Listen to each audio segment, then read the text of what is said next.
Jazz fans, are you ready for a frustrating, exacerbating testing next 2 months?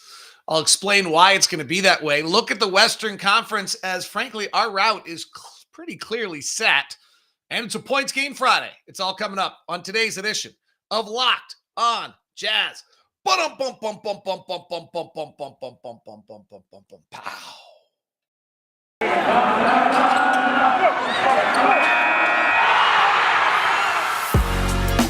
You are Locked on Jazz, your daily podcast on the Utah Jazz.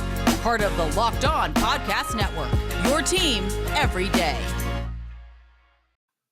How are you? I'm David Locke, radio voice of the Utah Jazz, Jazz NBA insider. This is Locked on Jazz, your daily podcast on the Utah Jazz, giving you insight, expertise, geeky numbers, and hopefully making it way better to be a Jazz fan each and every day. Thanks so much for making Locked on Jazz your first listen of the day. We are free and available for you on all platforms. Happy All-Star break, which is not happy because I like the NBA and I would like to see NBA games. So there's nothing happy about it. Good morning to our crew, Ryan and Mark and Calvin, Bryce, Andy, Kua, Lacey, all here with us this morning on a Friday of All-Star break. Thanks very much for taking the time and spending it with us today.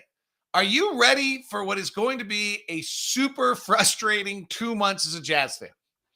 And let me explain why it's going to be a super frustrating 2 months as a Jazz fan. Well, I share a screen with you who are listening live on YouTube. We are free and available on all platforms for you. Whether it is YouTube where you can subscribe and hit that button, or whether it is any of your podcast providers, in which case you can't see the screen. So here are the NBA standings. The Phoenix Suns are going to be the number one seed in the West. That's really pretty clear.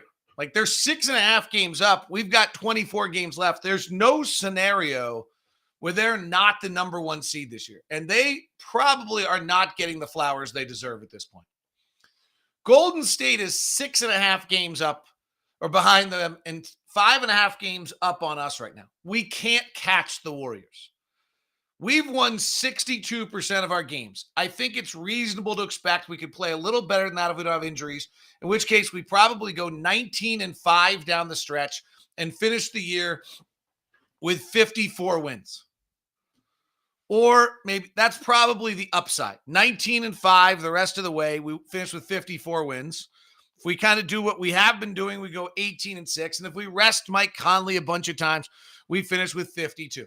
That, like, quite honestly, 52, 53, 54 seems to be kind of the number where we finish. If you go to Basketball Reference and look at where, their playoff probabilities, and you scanned what they have to us, they have us at 51.7. So they have us on a little bit of the lower scale than that. If you go to 538 and look at their projections and their system, and ESPN has one too, and you look at 538 and look at the whole NBA projected record, the Utah Jazz come at 51-31. So maybe I'm being a little optimistic here, but 24 games left. If we were to kind of go nutty, we'd be 19-5.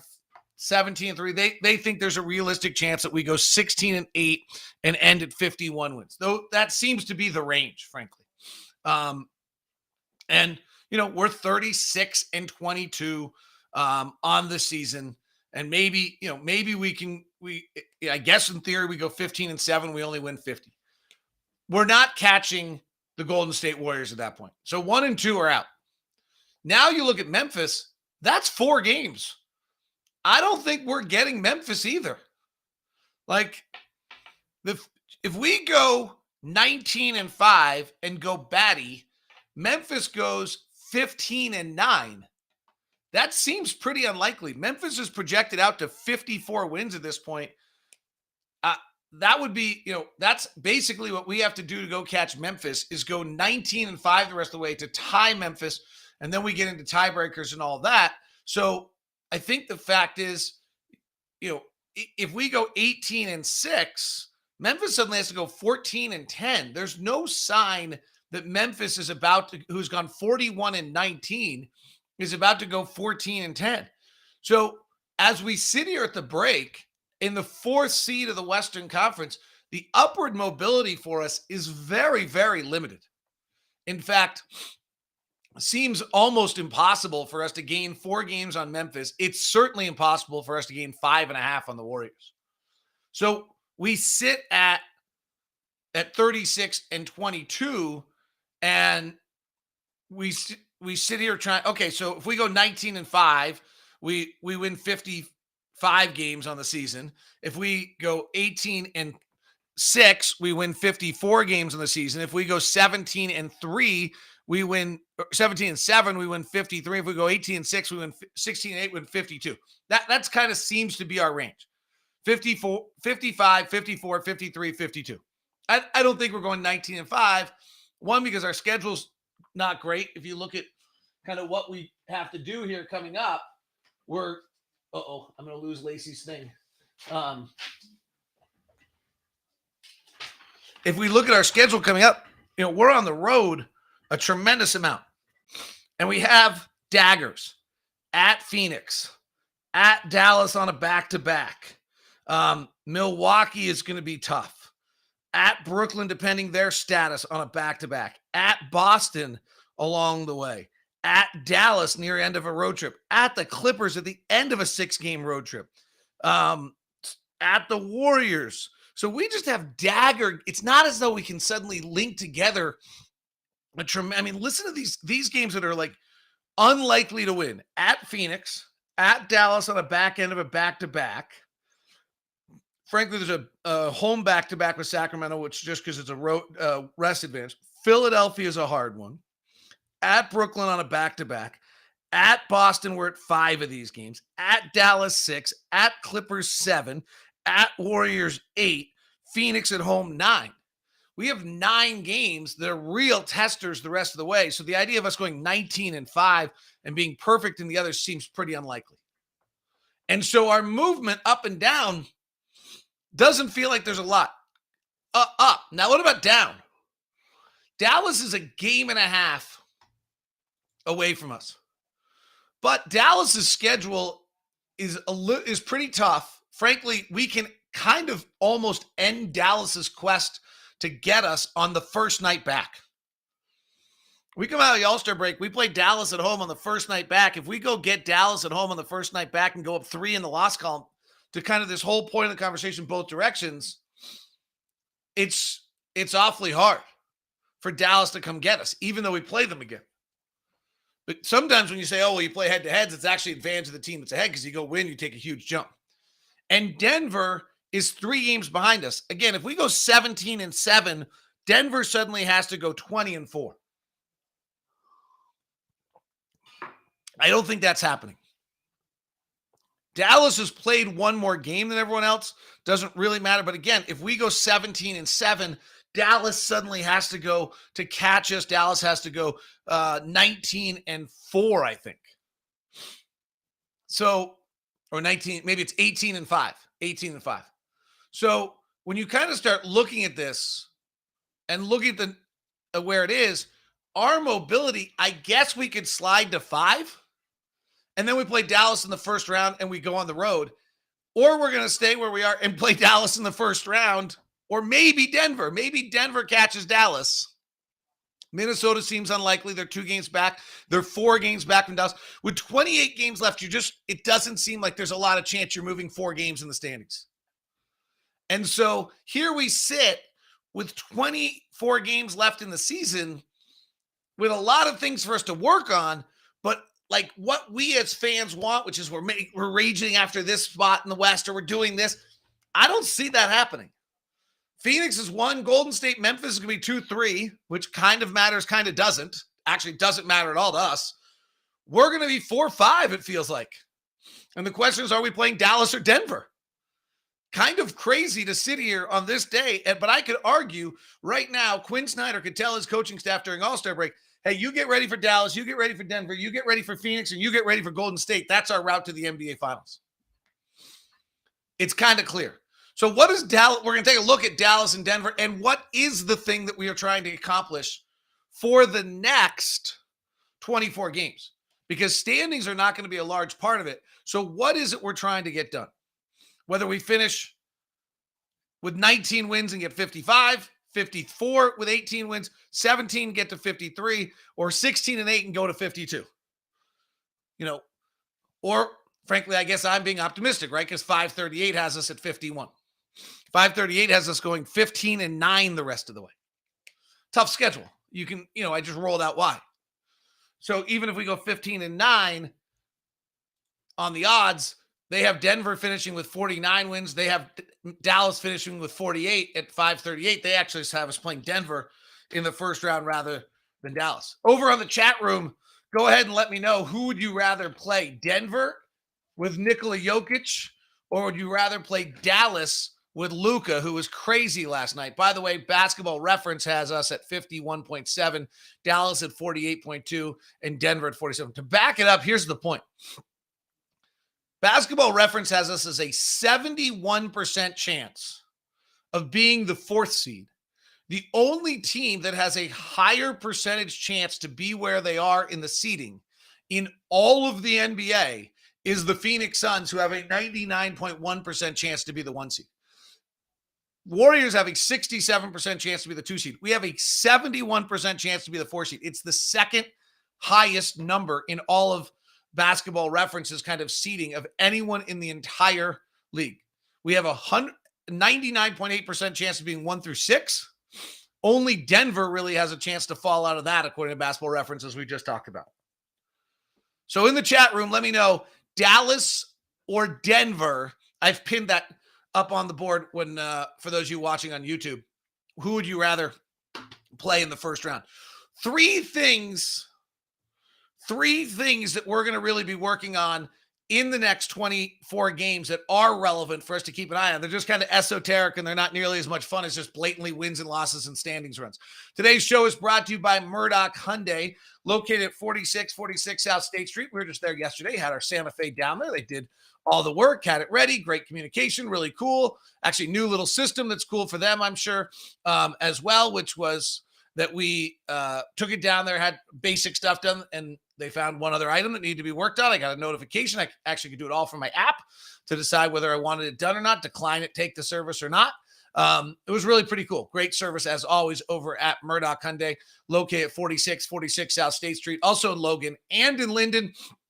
Murdoch's 80-plus years in Utah, maintaining these relationships. They will not charge you more than MSRP. There is a car shortage, so you want to get down there, test drive the cars that are available for you, and then get on the list to get the one you want when it comes in. How fun. It's like having an arrival date. This would be awesome.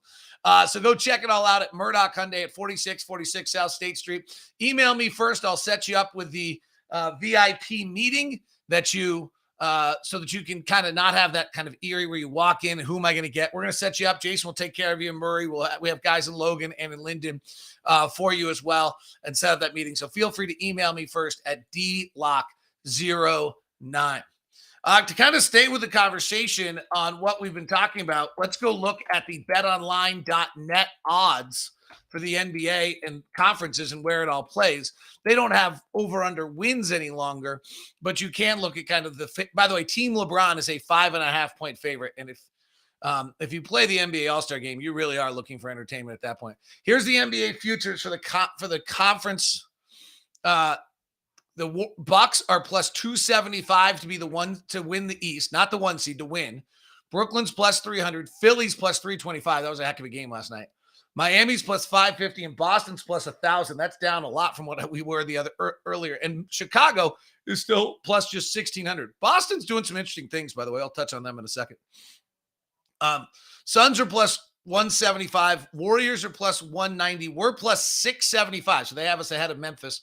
And Memphis plus 1,200. Denver at plus 1,400. Lakers at plus 1,600. And Dallas at plus 2,000. That's all at betonline.net. If you want to get into the action, you can do it at betonline.net. From all the odds, totals, players, performance props to where the next fired coach is going to land, betonline.net is the number one spot for all your betting needs. BetOnline remains the best spot for all your sports scores, podcasts, and news this season. And it's not just basketball. BetOnline.net is your source for hockey, boxing, UFC, odds, all the way through Olympic coverage. Head to the website today or use your mobile device to learn more about trends in action. BetOnline, where the game starts. Interesting to me that Zach Lowe and his his 10 things this week and his podcast talks about like Boston's incredible defense, which is totally incredible. But it's very interesting what the kind of big strategy thing they've done is that they're leaving Robert Williams in the paint guarding lesser shooters and having Al Horford guard the center. Now, Al Horford's a lot bigger than Bojan Bogdanovic, but if you follow us, this is exactly what we've been doing and frankly, what we did against Terrence Mann. And then this year they've made a change on how the Jazz are doing this. And I think getting a little bit better at it as the season's gone on. But it's interesting to me that Boston's this revolutionary new concept that everyone thinks is so amazing. It's really what we've been doing with Rudy Gobert in so many different ways. And that is finding the lesser shooter, having Gobert guard them, and having Gobert stay around the paint as much as possible to defend. This is one of the three super important things, I think, for us in the next 24 games. And that is getting better and better and better at this. Unless we play Denver, where Jokic, and even if we do that, in that case, I think Bojan's going to end up guarding Jokic to start, and Gobert's going to hover. And I don't know who the lesser shooter is necessarily going to be, but I would guess that that's how we do it. Against Dallas, they simply don't have a center anymore. They traded Kristaps Porzingis. Maxi Kleber plays there. And and last night they started Dwight Powell as their center. He played 24 minutes, and Maxi Kleber played 26.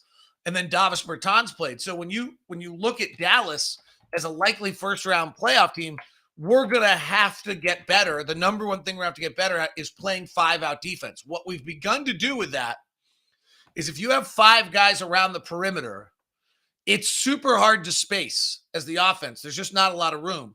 So what we're doing is Gobert stays in the middle, and in this case would probably last night, would guard Dorian Finney-Smith, who's become a better shooter, or maybe even Josh Green, who started last night for Dallas, with Tim Hardaway Jr. out, I think, for the year, or at least close to it. You have Gobert stay, and then you rotate around the five. Now, in this case, you can't leave Luca any circumstance, but like their closing lineup the other day was Luca Doncic, or their closing first quarter line was Luca Doncic, Dorian Finney-Smith, Spencer Dinwiddie, Maxi Kleber, Davis Bertans. So they're playing Maxi Kleber and Davis Bertans, two shooters with Luca. And then they're starting the game with Brunson, Finney-Smith, Powell, and Green. That's not nearly as hard to guard. And they closed the game against New Orleans last night with Davis Bertans, Maxi Kleber, Dorian Finney-Smith, Jalen Brunson, and Luka Doncic. That's like, I don't know who the center is there. So if we're playing Dallas in the first round of the playoffs, this is the number one thing we're going to have to figure out is how are we guarding five out? And I think we've gotten way better at it. You have to guard your yard. You have to guard your man. You're not going to be able to bail out on these things, a bunch of those kind of aspects of, but we've gotten way better at that. That's number one. If we're playing Dallas or Denver, it's Monty Morris, it's Will Barton, it's Aaron Gordon, it's Jeff Green, it's Nikola Jokic with this wild card of whether Jamal Murray is coming back. And I don't know what the word on Jamal Murray is going to be and when he is back, but it's going to be interesting to see. They also have talked about the fact that they believe that they're getting not only Jamal Murray, but Michael Porter Jr. back. So, all of a sudden you might end up with a first round matchup as difficult as there is. There was a comment around about 5 or 6 days ago that they're both back in the not too distant future. So by the time if we see Denver in the first round of the playoffs, we could see Jamal Murray. We could even see Michael Porter Jr. Again, to the chat room conversation and to the comment section in YouTube, does that change whether you'd rather play Denver or Dallas? But the first thing we're going to have to do to get better in the next stretch is that Rudy's defensive presence when the floor is spread. And we've gotten better at it. It's been a season-long issue. The number two thing I think that we have to really look into is new rotations. Since Joe's gotten hurt and we've been dealing with COVID, we really haven't had regular rotations for a long time. And the lineup was the best lineup for us, which is the bridge lineup, spanning the first to the second quarter and the third quarter to the fourth quarter, is gone. Right? Joe was a part of that lineup. And so now you've got to figure out what you're doing and what lineups you're going to use and who's going to be valuable. And frankly, are Rudy Gay or Eric Paschall playing? Are you totally comfortable with Trent Forrest? I think the answer to that is a resounding yes at this point. The coaching staff, I think, adores what he's doing. And what are you going to be able to do with your various lineups? We haven't played a great deal of them, but you have your starting lineup played 1,000 minutes, and it's been great. It's plus 14, and you have our secondary lineup, which is when when Jordan comes in and Whiteside comes in as now our first substitutions. That one's only okay. It's plus 3.3. And then the next lineup that we use is when Rudy's kind of back on the floor with that before Mike comes back. And then we don't really have it yet. And frankly, we don't have a lot of lineups that are actually that good on that. Mike Conley and Rudy Gobert with Jordan Clarkson, Daniel House, and Eric Paschall. Is that going to be the answer? It's played 36 possessions together. It's plus 19.4, which is a great early start to it. But that's, I think we've learned that your center is not going to be Rudy Gay or Eric Paschall, that whole idea of us going small was kind of a bust. I don't think we're going to try to integrate that in the next 24 games. I think you'll see Hassan Whiteside, Rudy Gobert, or even Udoka Azubuike as our center the rest of the way. So those are the things I think, that's the first thing. The second thing, so the first thing is, playing center with Rudy. Second thing is new rotations, trying to figure out what our lineups are going to be. Is Daniel House the answer? Can we play Trent Forrest and Daniel House together at the same time? The early indication on that have not been super great. It's been a limited sample size. So it's, again, this is what we have to figure out. We don't know the answer to these questions right now on how, Daniel House and Trent Forrest both looked a little less electric in that Laker game. And they've played 94 possessions together. The defense, which should be great, has not been great. Some of it's with Eric Paschall at center. That was, that's a mistake. So and very little of it has been with Rudy Gobert at center. So it's hard to tell. It's all been basically with either Eric Paschall or Hassan Whiteside at center. Early indications aren't great there of whether we can play Forrest and House together. So you start to fiddle away from that. We really have to rebuild that rotation and figure out whether Rudy Gay is a part of it. And the third one, probably the most important, is Mike Conley's health. And so you start wondering what our record's going to be. I suspect Mike Conley doesn't play against Dallas in Dallas on the back end of that road trip. I suspect Mike doesn't play against Sacramento. We have a brutal week of 5 games in 7 days. I wouldn't be surprised if we don't play a bunch of guys in one of those games with 5 games in 7 days in the second week back from the All-Star break. We go on a road trip in New York and Brooklyn back-to-back with Boston and Charlotte. I wouldn't be surprised if Mike doesn't play the Brooklyn game. And then I have one more back-to-back, which is a home one, Memphis and Oklahoma City. It really kind of mellows out, frankly, right after that road trip, which is a pretty brutal one, where we play 6 games over 10 days, going from 4 different time zones, or 3 different time zones in the process, 4th if you count where we start. So, start in New York, leave Salt Lake, go to New York, head to Dallas, head to LA, back to Salt Lake on that road trip. So we'll see what happens there. Today's show brought to you by Built Bar. I have over-ordered Built Bars, and so I can't order anymore. And I'm so bummed because they launched mint puffs yesterday. And, I'm not lying. I love the puffs. Here's the coconut marshmallow puff from yesterday. They launched the mint marshmallow puff, and I have too many Built Bars. And you have the Puffs mix box. I have just too many Built Bars in the house right now. I just do. So if you want to tell me how the mint marshmallow is, I'd be very excited to find out. The ruby chocolate was terrific on the puffs. The marshmallow infused puffs that make Built Bar so special, plus the regular Built Bar, all of them amazingly with just 130 calories, 2.5 fat grams, 4 grams of sugar, 6 grams of fiber, and 17 grams of protein. It's too good to be true, but it is true. And it's a protein bar that tastes like a candy bar. If you've got the nibbles, you want to stay a little healthy, you want to make sure you're not going into the pantry for the bad sweets, go get your Built Bars, put them there, and have Built Bar help you out with all that.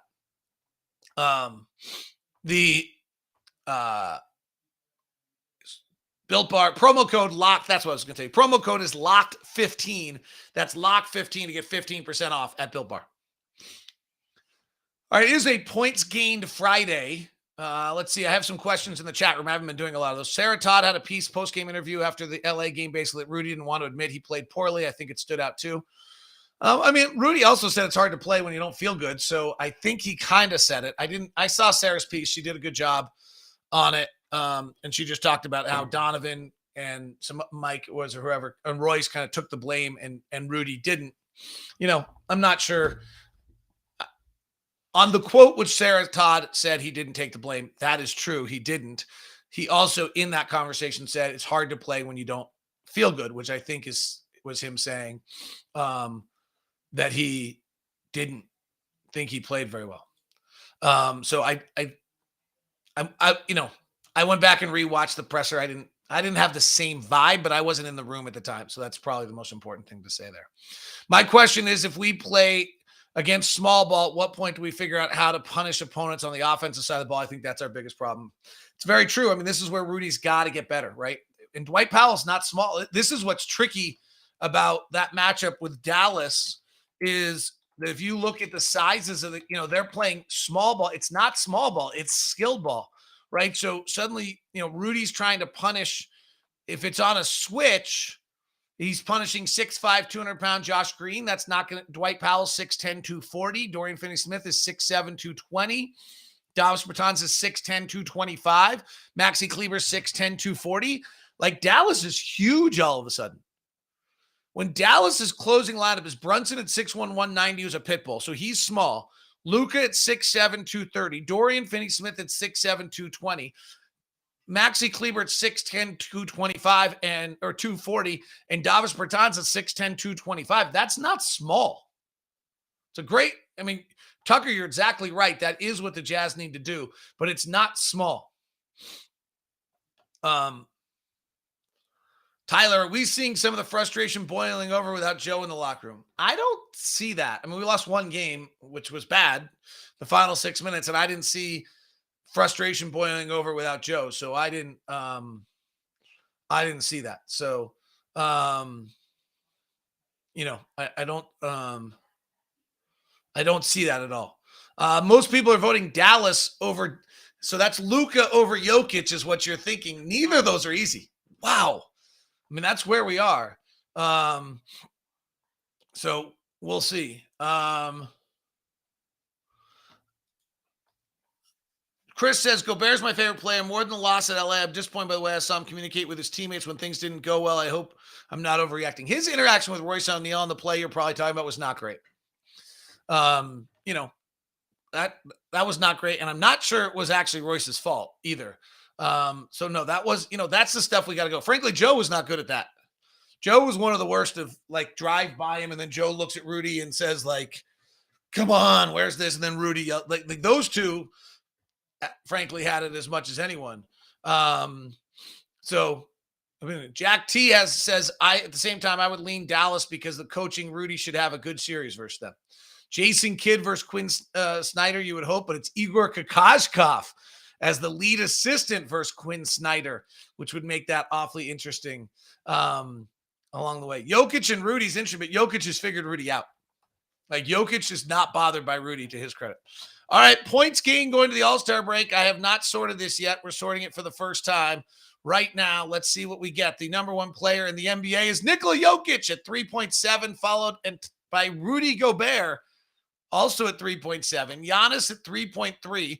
For those who are new to points gained is a offensive metric exclusive to Locked On, in which we look at a player's use of offensive, how many possessions they use, and then or scoring opportunities. And then if average players on the team use the same possessions, how many more points above those average possessions do you score? So Nikola Jokic in 20 scoring opportunities a night scores 3.7 points more than average players would with those possessions. He's the best in the NBA. Rudy Gobert at 11 scoring opportunities a night is 3.7 points above average, what average players would those with 11. Pretty impactful. Giannis is 3.3. This is where we usually are. We usually have 3 guys over 3 and about 10 to 12 guys over 2.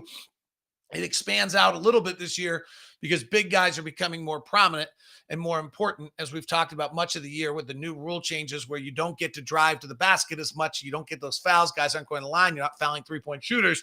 Big guys have become more important.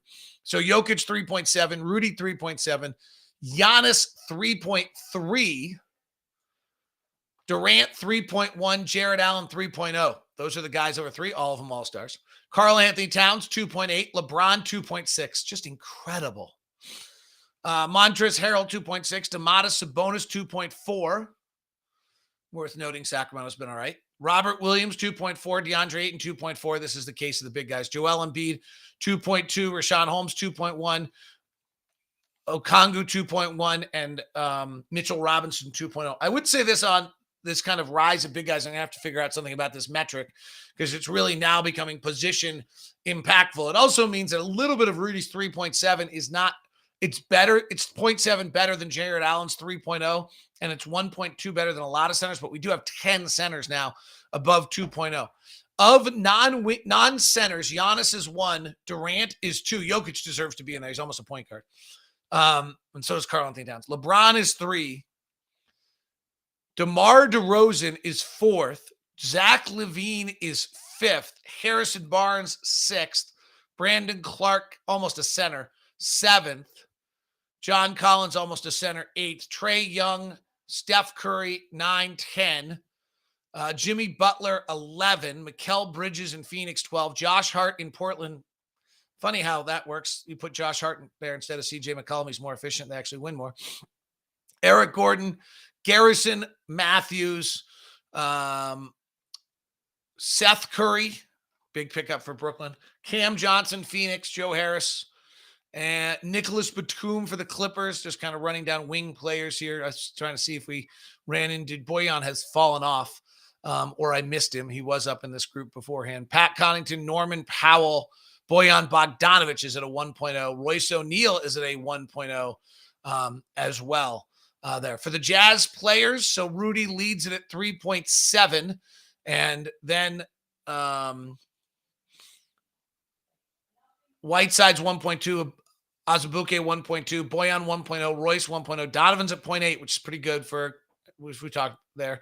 Pascal 0.6, Conley 0.5, Forrest 0.2, Rudy Gay negative 0.1, Jared Butler minus 0.3, Jordan Clarkson minus 1.1, Alexander Walker minus 2.3, one of the lowest in all of the league for the there. So though, you know, the big guys have become so dominant in this metric, I'm going to have to play around and really just start talking about, I think, by position, and then understand that a 1.0, 2.0 on the big is kind of now what the average big is in the league, as that position has become more and more important for everyone. Lowest levels in the NBA of guys that actually have played this year. Jalen Suggs is the lowest in the league. Reggie Jackson, second. Cade Cunningham, third. Alexander Walker, fourth lowest. Josh Giddey, for all the love, not particularly efficient, shooting 42% and 27% from three, but sure is a great passer. Russell Westbrook, Ricky Rubio, Davion Mitchell, not uncommon to have a lot of rookies in here. Julius Randle, there's the Knicks issue this year. RJ Barrett, there's the Knicks issue. RJ Barrett and Julius Randle back to back.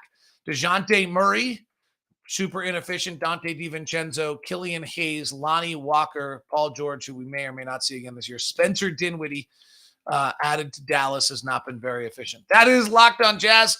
We'll actually have a special roundtable episode for you at some point this week, but I'll be back with a regular edition until Friday. So have a wonderful break. Listen to Locked On NBA and all sorts of other fun shows a lot across the network. Sample it around. Enjoy yourself. Thank you very much for tuning in. This is Locked On Jazz.